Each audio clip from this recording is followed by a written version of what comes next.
Nice to meet you all. My name is Britt Barak. I work at Nexmo at the Developer Experience and Relations team, and I'm a part of Google Developer Experts program for Android. I'm currently based in Israel, in Tel Aviv, and I came here 2 or 3 weeks ago, something like that, to work from our office, but also for a bunch of events. This, of course, droidCon SF, which is the highlight for me. And also 2 weeks ago, we had Android Dev Summit. Did anyone attend? Yeah? Awesome. So it was a really cool event, and it took place at the Computer History Museum. Have you been there? Has anyone visited? Okay, cool. So it's a very, very cool place. Among other reasons that I like it so much is because you can actually go to a respected history exhibition and see some stuff that we had as kids, that we grew up with, right? Or our siblings grew up with, like Pac-Man and Super Mario. And like, when did that become history? We grew up with it. So I think it's really, really cool. And it kind of illustrates how technology moves so quickly, and the fact that we are actually a part of making it and creating it and experience it in the make, right? And if we think about the portion of technology which is closer to our world, which is mobile and phone and communication, basically, not long ago, do you remember the times when phones were just phones, like simply phones that you had in your home? Like, I remember when I was a kid, so it was like going to the fridge. If you were hungry, we would go, walk to the fridge, open the fridge, take some food, eat the food. That's it, it's over. So the same way you would go to the phone, pick up the phone, make the conversation, and that's it. It would be over. This is why this device was there for, right? And that was really not long ago, actually. And then time passed, and at some point in time, phones became mobile, right? Do you know when was the first mobile phone created? Do you have any idea? You can guess, come on. 95. So actually, the first ever mobile phone call was at 1973. Yeah, it was by a guy called Martin Cooper, who was working for Motorola, and he was calling the team at AT&T to say, "Hey, we made it before you. We had the first mobile phone call." So this was that in 1973. This is how this phone looks like. Basically, it's quite big. I know, it's quite big. You had to charge it for 10 hours in order to get 30 minutes of talking time. So it's quite a lot. And only 10 years later, it was available to purchase commercially by this prototype. So it looked basically pretty much the same, a little bit lighter. And we now think maybe the new Pixel is expensive, but this phone cost something like $4,000 US dollars, which is, if we think how much its value for today, is like almost 10,000 US dollars for this phone for 30 minutes of conversation. So it's interesting. Our situation now is better, right? And ever since then, the devices and the technology advanced. Of course, we kind of think of 1990 until 95, where mobile phone became something that is a standard thing for each of us, for the average person to purchase and to use. My favorite, of course, was the best app ever, which was in 1997. Do you have an idea? Yes, it was the best one. So this was in 97.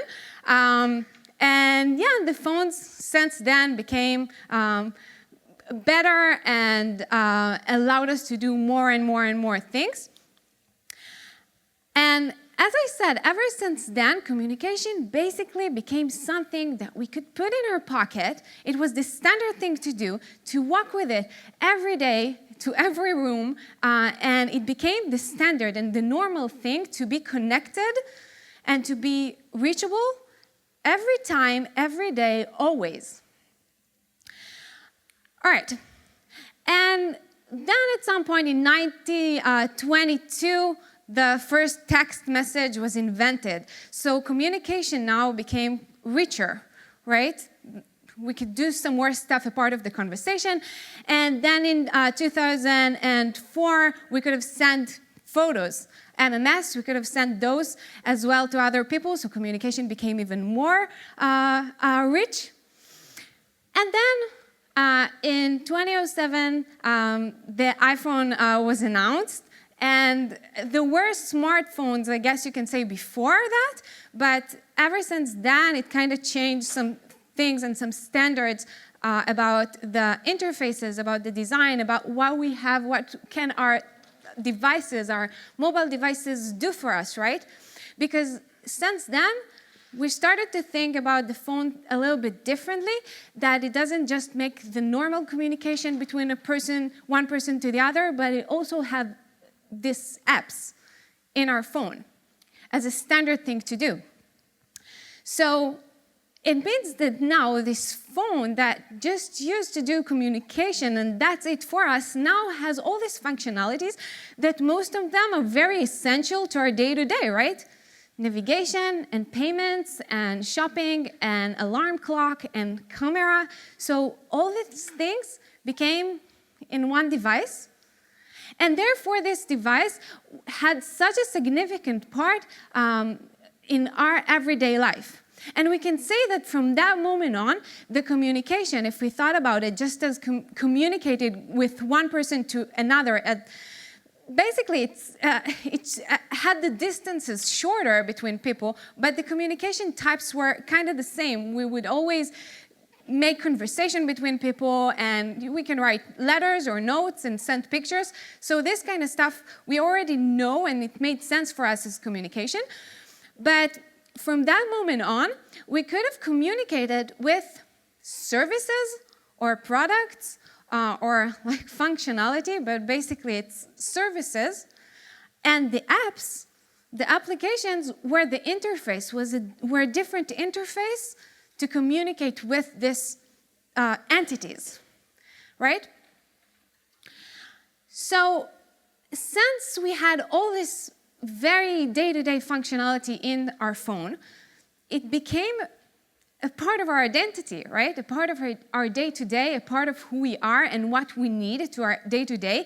And if you think about it, literally, how many times did you have to prove and to verify your identity as a human being, as a person, in verifying your phone number and verifying that you can actually physically be reachable with this type of communication identity? How many times did it happen? So many. So now we know that with the apps, we actually make people, and we have this power and the responsibility to make people feel connected to one another, but also to the product, and also to the companies, to the services, to the world itself. And we're a part of shaping it, right? Because this is what we do. We create the apps and the SDKs. So this is what we have the privilege to do. And two small emphases on this sentence, or the fact that we make people feel connected. So the first thing is that we should make all people feel connected. And this is kind of a realization that I feel that is, we feel that more and more in the recent years. I just had the privilege last month to speak at droidCon UK. And I told my personal story about how did I got to feel this obligation, I guess, to make apps that are inclusive and make everyone feel connected. So I told the story of my grandmother, that her vision is starting to be impaired. And at that moment, it suddenly occurred to me how easy it is for us to make other people feel disconnected from the world and to make them feel excluded. But luckily for us, it's just as easy to make everyone feel included by making the apps more accessible. So we can make people, more people that we love, feel more connected every day. Now, the second thing I do want to note here is the fact that we make people feel. So it's not anymore just about functionality. It's not just objective stuff. It's about feelings. And feelings are really, really important, right? Think about the days that you had this wonderful day and you were so happy and everything worked out and you were extremely productive and everything was fun and was falling into place. And actually the people that next to you actually observed this great feelings from you and everything worked out for them as well. And the same thing with negative feelings. So feelings are very, very, very important. And we actually have this power of affecting them. And it's a great power that we have and we have to remember. There's a very interesting study that actually they took many, many, many apps from all kinds of categories and tried to figure out which ones makes us feel different feelings. And there is a very distinct separation between the apps that actually makes us feel positive feelings and the apps that makes us feel negative feelings. An interesting thing about this study was that for the apps that makes us feel positive feelings, we spent something like 9 minutes a day at each one of them. And can you guess how many minutes do we spend for the ones who we feel negative feelings about? So something like 27 minutes a day at each app that makes us feel not well. So that's interesting, and we'll go back to that in a little bit.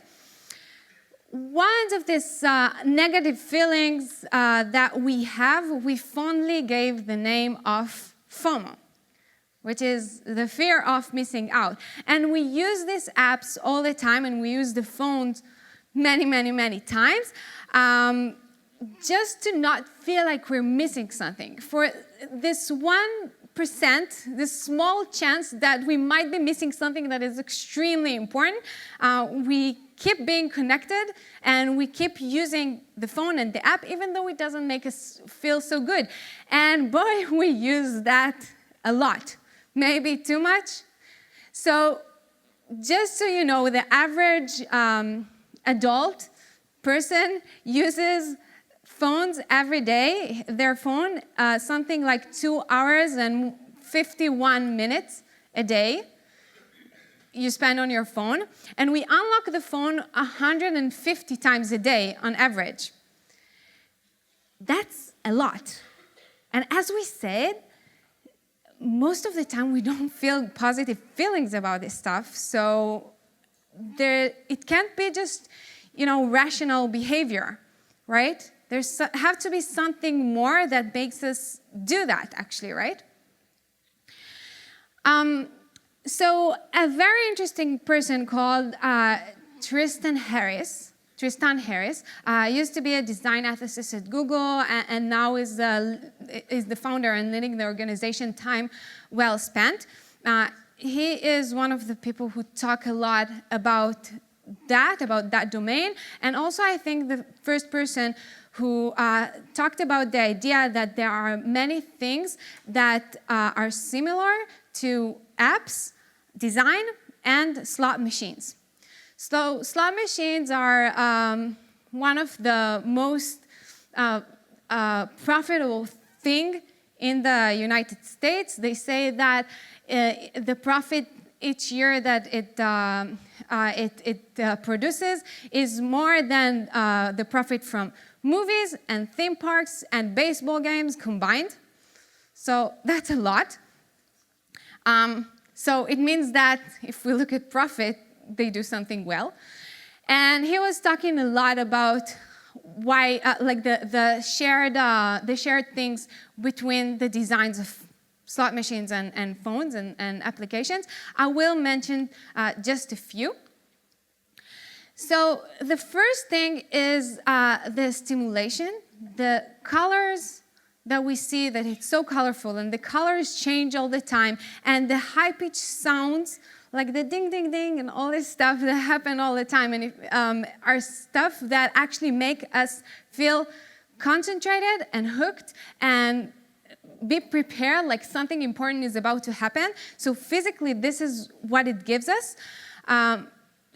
If you think about our phones and the sounds and the sound of notifications and all this kind of stuff that happen, the colors, all of that, it's kind of the same. I mean, we can think about it. Now, the leather or the leather or actually the button that makes the game start is a very short mechanical act that we do. So we feel kind of that we have some kind of a control over this action, right? But it's so short, and the game itself is so short that we feel like we control it, but we actually don't stop, and we continue and continue and continue. It's an action that we do, but it's so small that it doesn't require a lot of effort, and so we don't think about it so much, we don't process it, and so we don't put a lot of attention while doing it. And this is something like when we swipe a lot of time in our app, or when we scroll, when we have this infinite scroll that we don't stop. It's like something, a mechanical thing. We don't think about it a lot, but we just do it and do it and do it. Another thing, the last thing is and maybe the most important one, is the variable reward. What does it mean? It means that there's going to be a game, and we don't actually know what's going to be the end result. Are we going to win? Are we not going to win? Are we going to lose? Like, what's going to happen? So it's kind of the same thing as when we're waiting for someone to text us back, right? We see that they're typing, so we're prepared, and we think, okay, what is it going to be? Is it going to be a good message? Is it going to be a nice one? Is it going to be an annoying one? What's going to happen? And when we scroll the feed of news apps or like social apps, when we have posts or tweets or whatever, we don't know what's going to be the next one. Is it going to be good? Is it going to be interesting? Is it going to be boring? Like, what's going to happen?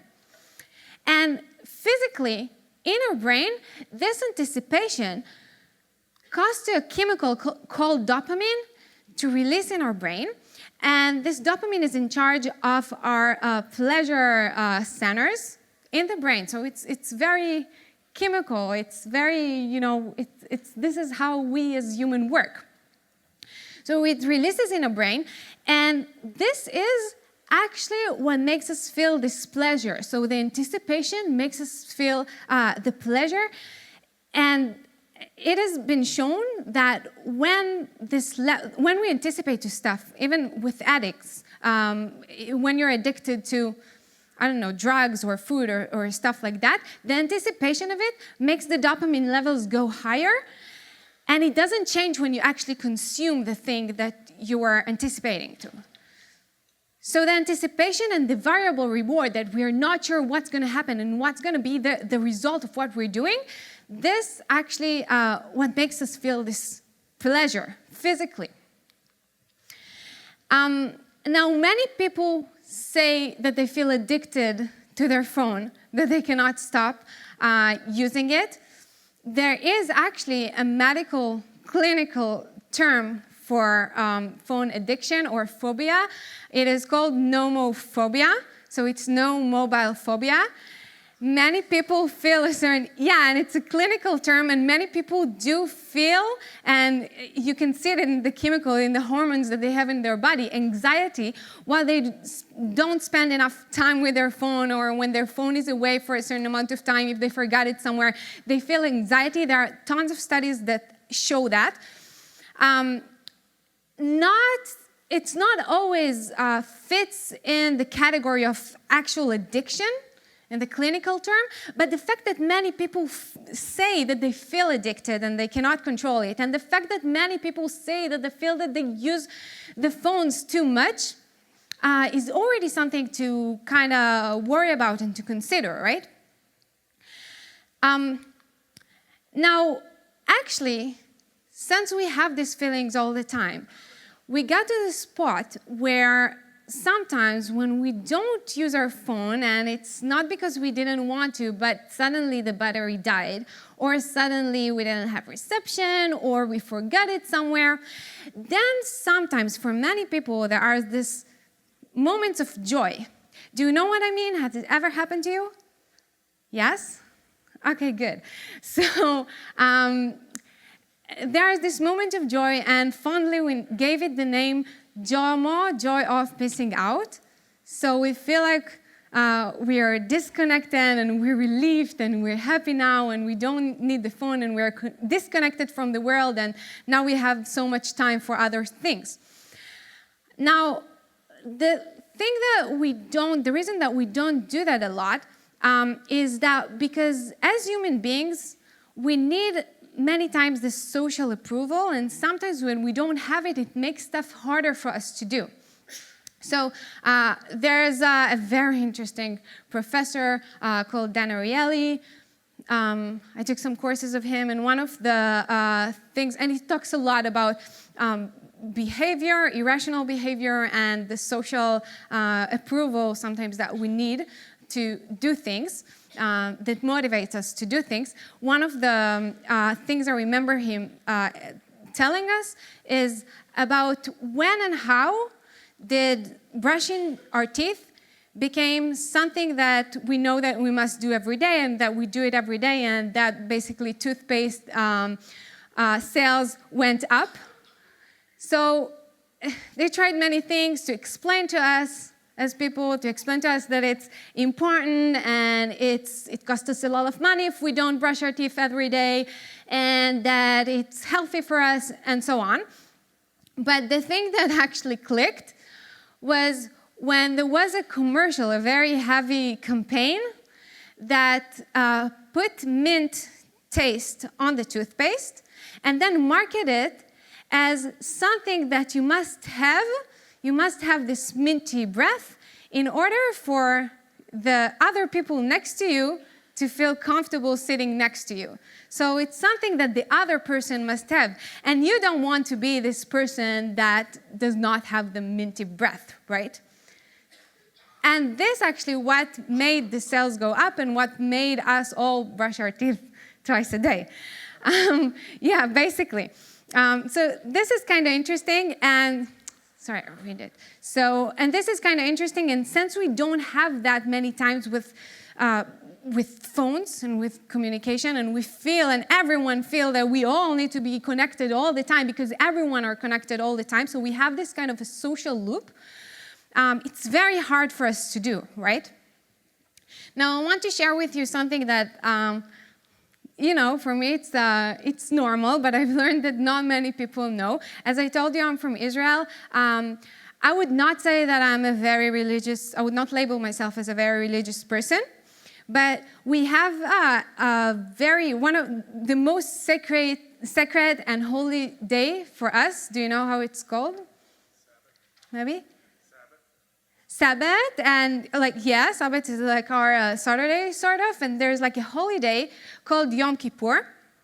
Maybe you've heard about it. It's one day a year, 25 hours, a day of basically reflection. So you have to reflect, to look on all the things that you've done this year, and to understand if you've done something bad and to do something about it, basically. So in order to help us do this self-reflection and inner look and inner conversation, the habits are to eliminate many other external habits and stuff that we do. So people don't eat and don't drink. Many people don't use electricity at all. Many people don't use any type of communication. And these are the things that basically everyone can do, with themselves in their own homes, by themselves. You don't really know if the other person does it or not, right? Because it's everyone in their own home. But if you are in Israel at that time of the year, at that day, a very magical thing happens. And that is that the country actually shuts down. And the shops are closed, there are no services, there are like nothing in the streets, and the most apparent thing is that there are no cars in the streets, like at all. Now, this is a photo that I've taken from, this is the view from my terrace in my house, in my home. This huge road is Ayalon, is the highway in Tel Aviv. And this is how it looks once a year, every year. And it's kind of magical, like this silence and this thing that everything stops for one day. And the fact that everyone does it and everyone can see that everyone else do it, right? Because no one would go on the street because no one else goes on the street. So this kind of social loop makes us all go into the JOMO zone for 25 hours a day. Even if you're not very religious for social reasons, you would normally do it. And it's kind of magical, to be honest. So the thing is that for us, it's a little bit difficult, right? Because we don't have this every day. And since technology kind of created this problem in many senses, technology can and should help resolve it, right? It just makes sense. And yeah, this is our responsibility and our privilege, actually, to help and reshape it and do that. So one of the interesting things, if you've seen the Google I/O keynote, many of the things that have been discussed there were about digital well-being. And these are the things that we now talk about and our responsibility as developers as well. And if we look at the things that Android P has in store for us, so many of them are about that, about the digital well-being. So we have this dashboard. Now the users have the dashboard where they can see all the apps that they're using, how much time do they spend on each app, how many unlocks did they have, how many notifications. All this stuff are now going to the awareness of the users, which is very powerful.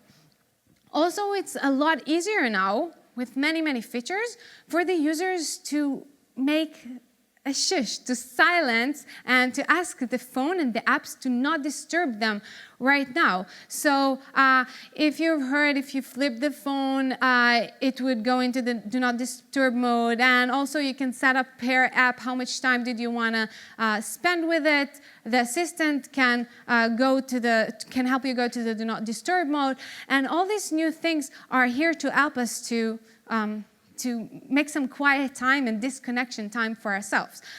Also, you can set the times where the device or the screen would go grayscale.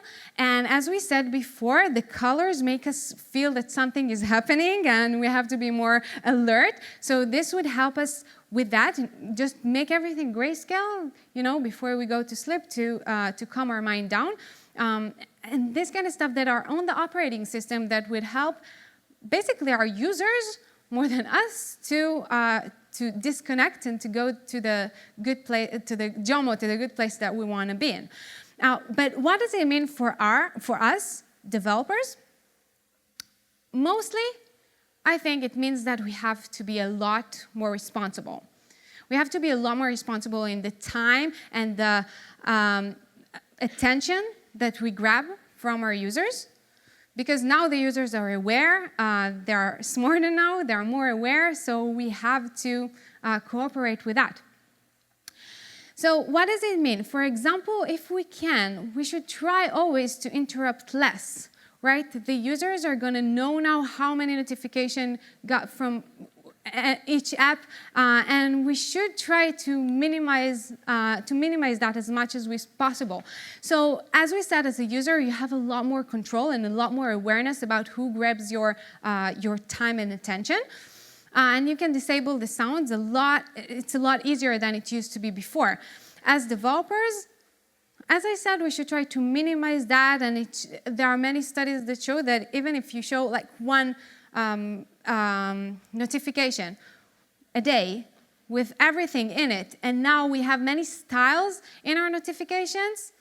There are many styles that allows you to have all the information in a nice way, in a readable way, an approachable way for the users. So maybe try that to minimize the amount of times that you interrupt and grab the attention from your users. Another thing is basically to try to have the more important, the users do want to get the notification. They do want you to interrupt them, but only when it's very important. So try to understand what are the most important things. When would the user want you to be interrupting them? I can tell you a quick tip that the study shows that the most important thing for the users is basically who sends the information, so who's trying to reach them, and not so much the content itself. So if you can identify who sends this message, this data, this information to the users, it might do very good decisions when you decide if you want to interrupt or not. So if you already interrupted, make it count. There are many ways. If you already had this interruption, the notification, there are many ways now to make it count. If you use if you use input, you can reply straight from the notification. You can use actions. You can show all the information to the users, photos, and everything that you need already there without having the user needing to open the app and spend a lot more time on this data.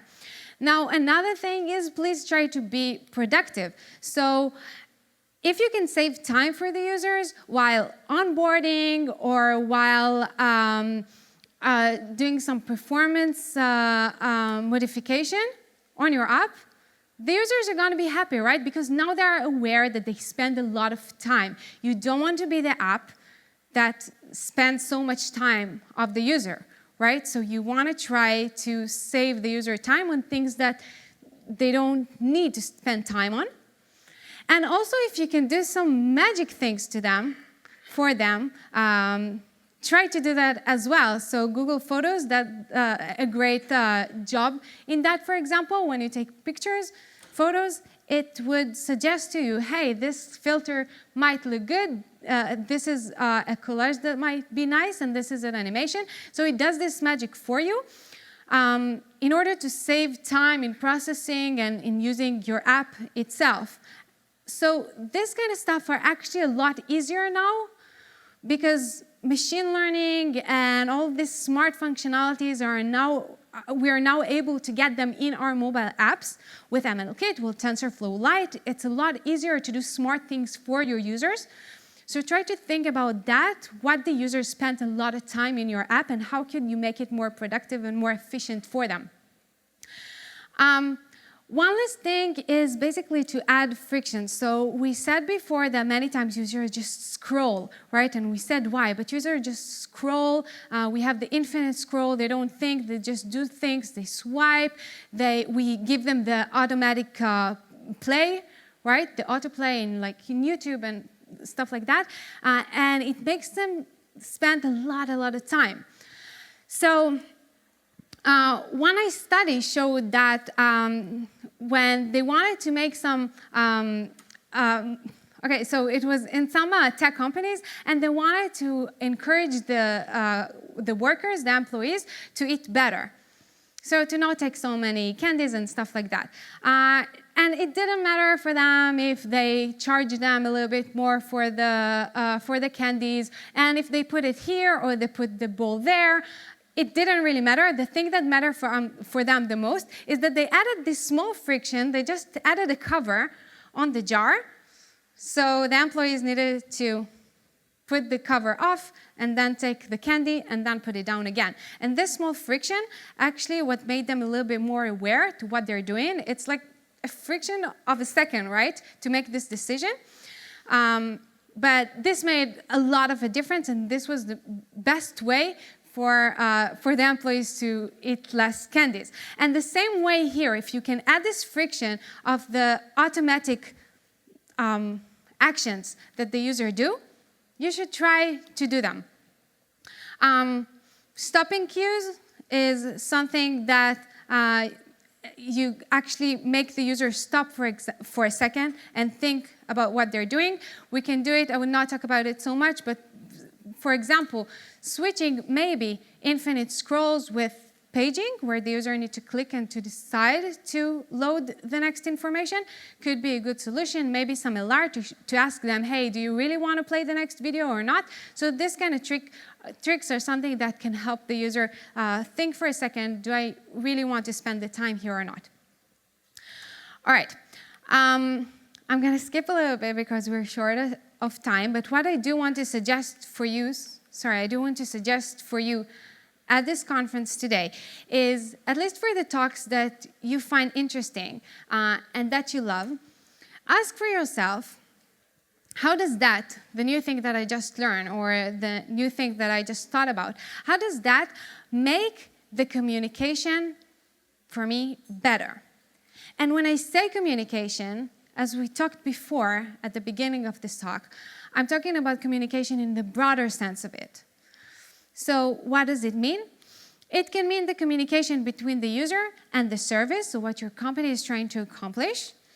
So it can be smart things that we can do. Maybe you learn about some new libraries or some ML capabilities and things like that that would make the user's end goal easier to reach. It can be the communication between the user and the app. As we said, we communicate and we make them feel things. So all the things that had to do with animations and performance and all this stuff would make this interface and the communication with the app more fun and better for the users. And the communication, of course, can be something that is within our team.